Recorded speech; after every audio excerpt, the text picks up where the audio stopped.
I don't know if I'd say it was a single moment that changed things.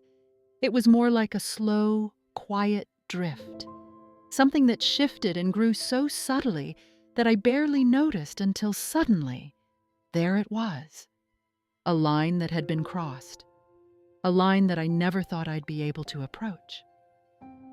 My name is Miriam, and I'm 59 years old. I've always thought of myself as a level-headed woman, someone who lives by a certain code, who keeps her life tidy, free of drama. After my husband died, I found comfort in my routines and a new sense of stability in the quiet life I'd built with my stepson, David. I've been more mother to him than stepmother, and he's been the center of my world for years. But that stable world has recently shifted in ways I'm still processing.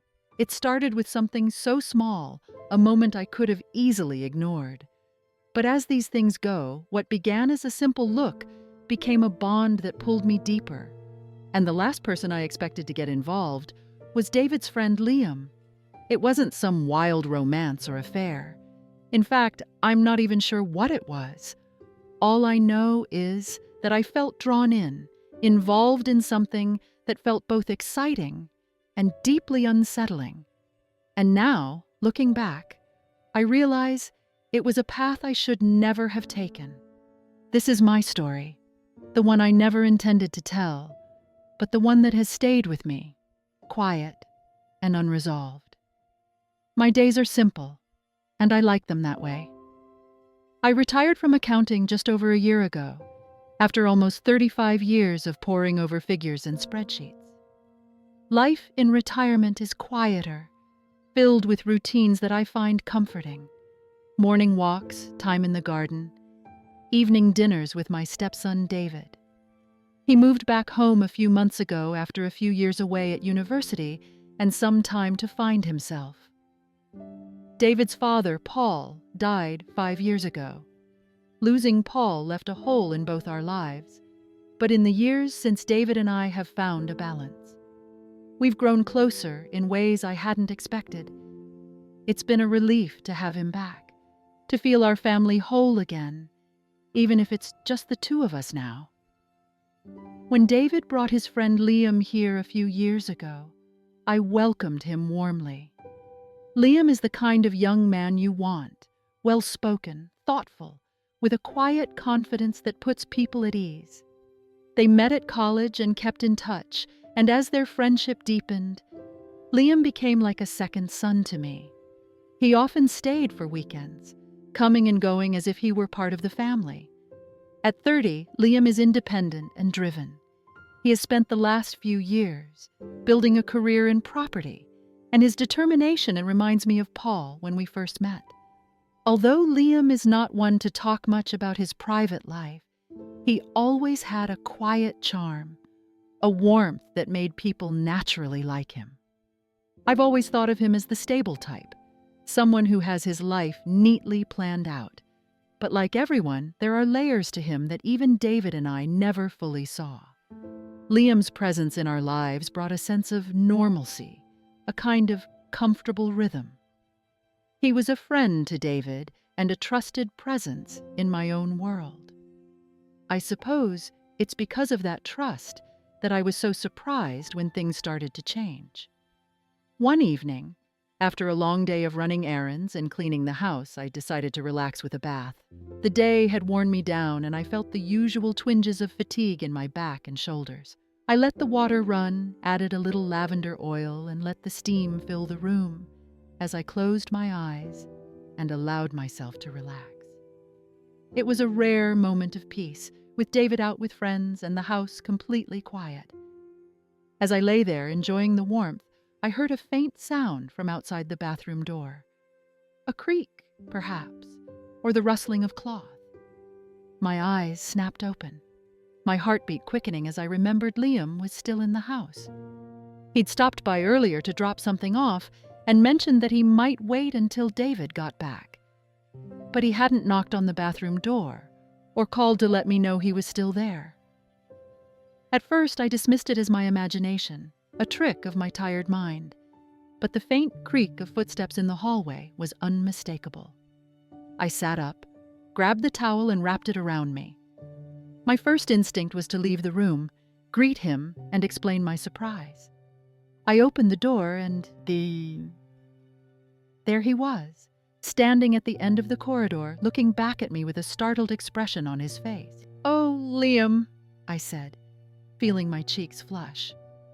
"I didn't realize you were still here." He looked embarrassed and cleared his throat.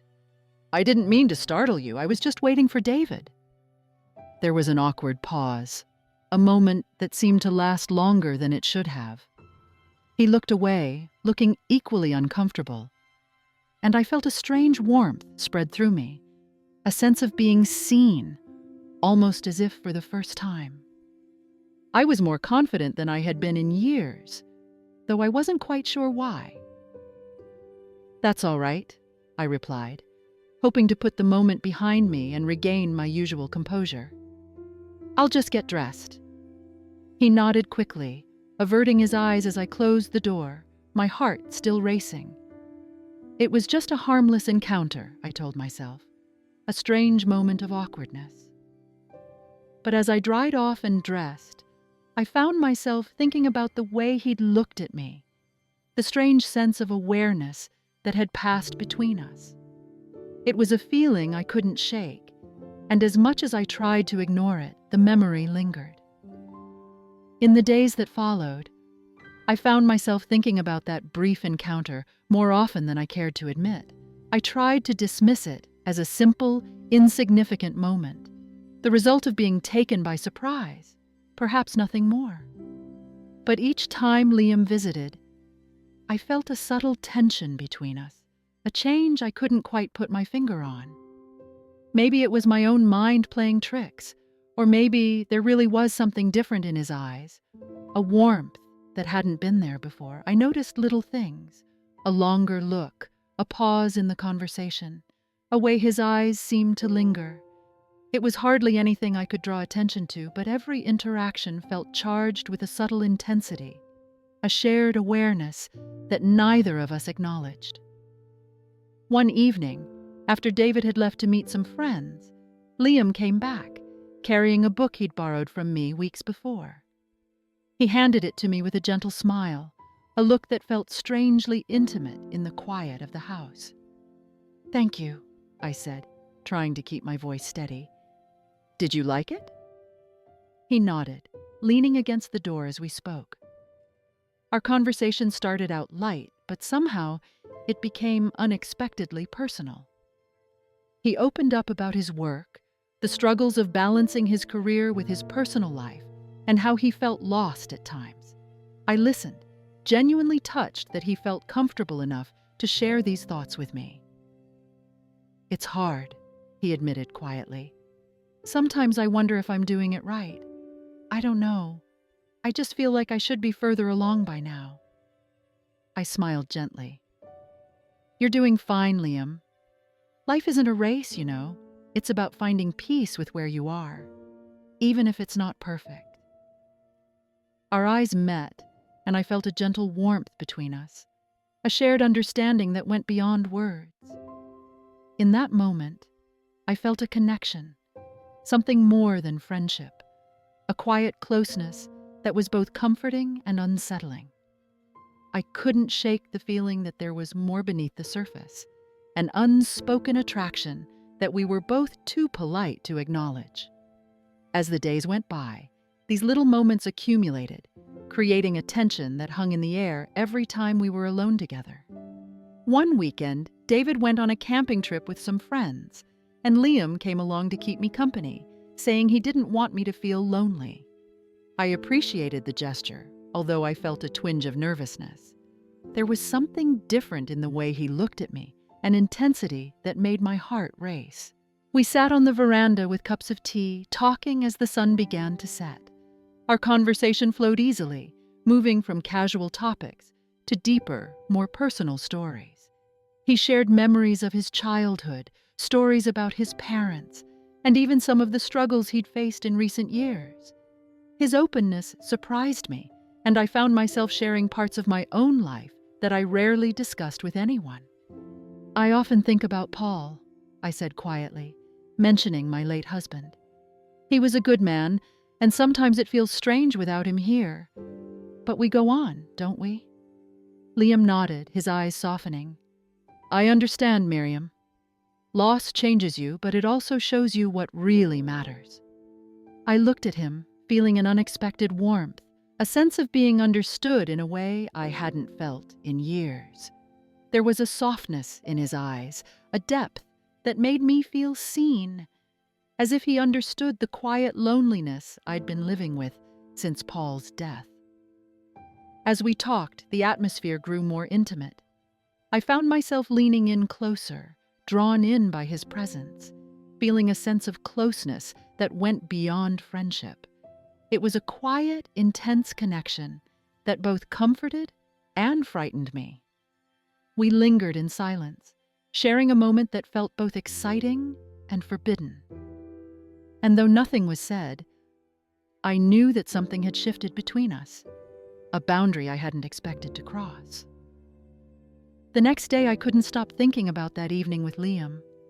My mind drifted to the warmth of his gaze, the quiet intimacy we'd shared.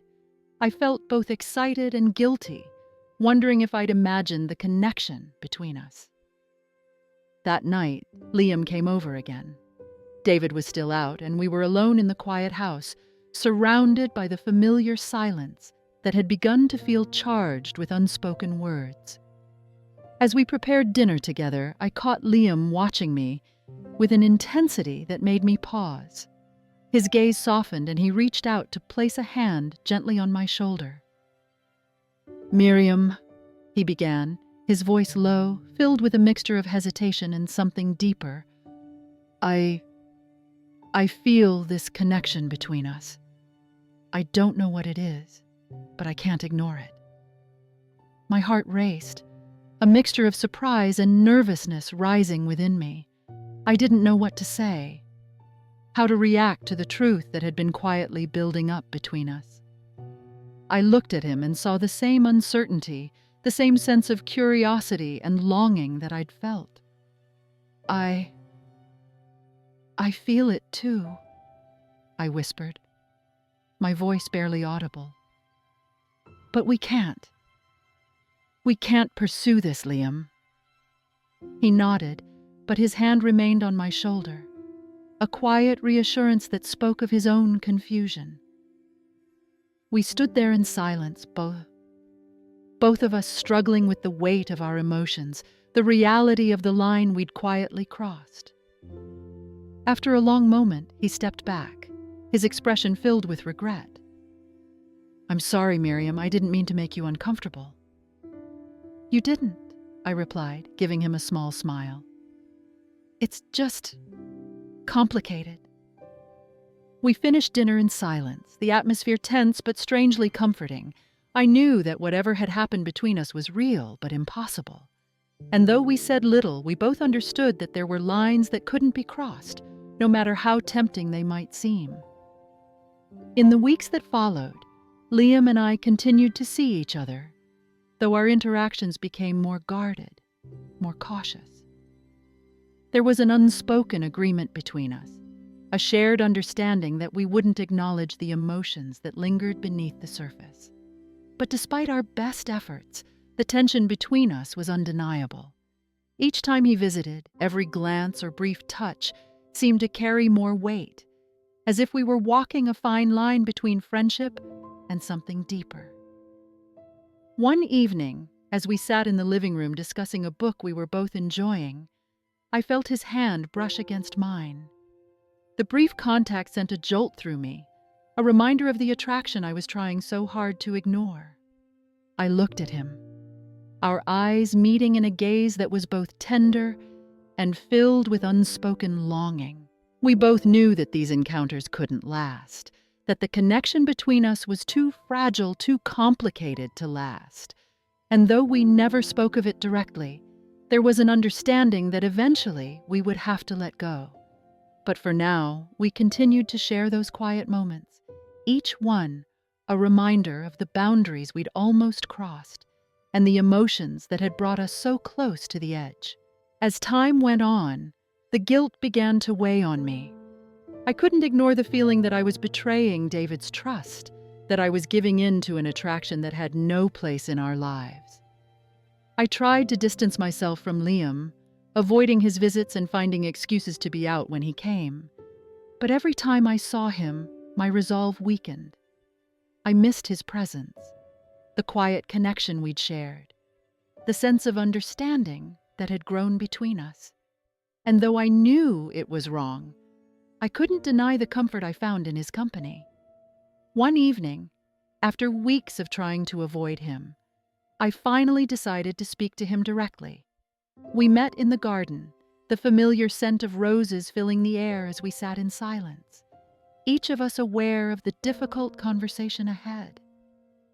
"Liam," I began, my voice shaking, "we need to keep some distance. I can't keep pretending that nothing is happening here." He nodded, his eyes filled with sadness. "I understand, Miriam. I never wanted to complicate things." There was a heavy silence between us, and for a moment, I felt the weight of the emotions we'd both kept hidden. But I knew it was the right thing to do, that our bond, however strong, was something we couldn't sustain. Our last conversation felt bittersweet, a quiet farewell to the bond we'd shared, the emotions we'd never fully explored. Liam came over one last time, and we sat in the living room, each of us struggling to find the right words, knowing this was the end. "I'll miss you, Miriam," he said quietly, his voice full of regret. "I'll miss you too," I replied, a lump forming in my throat. "But it's for the best." We shared a long, silent look, each of us aware of the connection that had brought us together and the boundaries that would ultimately keep us apart. He gave me a gentle hug, and then with one last look, he left. As the door closed behind him, I felt a sense of loss, a hollow ache that I knew would take time to heal. But I also felt a sense of relief, a quiet understanding that we'd made the right choice. In the weeks that followed, I reflected on everything that had happened, the emotions I'd felt, the boundaries I'd almost crossed. I realized that the connection I'd shared with Liam had filled a void, a loneliness I'd been too proud to acknowledge. And though our bond had been brief, it had taught me more about myself than I'd ever expected. I learned the importance of boundaries, of respecting the relationships that define us.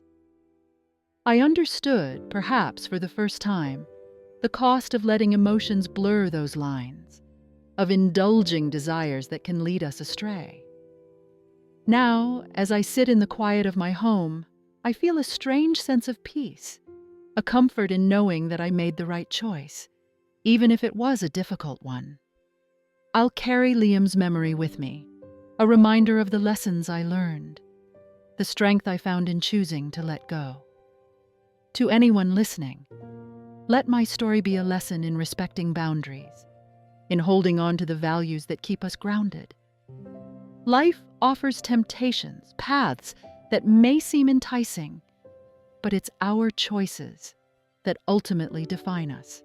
And as I move forward, I do so with a quiet sense of gratitude, knowing that I've grown from this experience and that I'm stronger for having faced it.